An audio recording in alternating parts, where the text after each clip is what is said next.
Hello, আজ একটু ব্লগটা দেরিতে আপলোড করছি। তো সকালবেলা উঠেই আমি রীতিমতো হাঁটতে যাওয়ার জন্য রেডি। তো এখানে রেডি হয়ে বসলাম একটু জল খাওয়ার জন্য। সকালবেলা উঠেই আমি ফার্স্ট আগে জল খাই, দিয়ে হাঁটতে যাওয়ার সময় রাস্তায় আমাদের এই বুবুর সাথে দেখা হলো। এ আগে আমাদের বাড়িতেই থাকতো, তো এখন আর থাকে না। দিয়ে তারপর ও আর আমি হাঁটছিলাম আর বলছিলাম, দেখো আজকের ওয়েদারটা কেমন মেঘলা মেঘলা, তাই খুব গরম করছিল।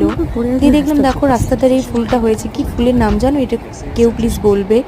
দিয়ে আমি রীতিমতো একটু দৌড়চ্ছিলাম ওর সাথে, কে আগে দৌড়তে পারে বা হাঁটতে পারে। দিয়ে বাড়ি এসেও আমাকে একটু বিটের জুস বানিয়ে দিয়েছিল, সেটা খেলাম। দিয়ে আমাকে দেখে তো চুন্নি মুন্নিরা ভাবলো কিনাই কি খাচ্ছি, তাই উঠে এলো।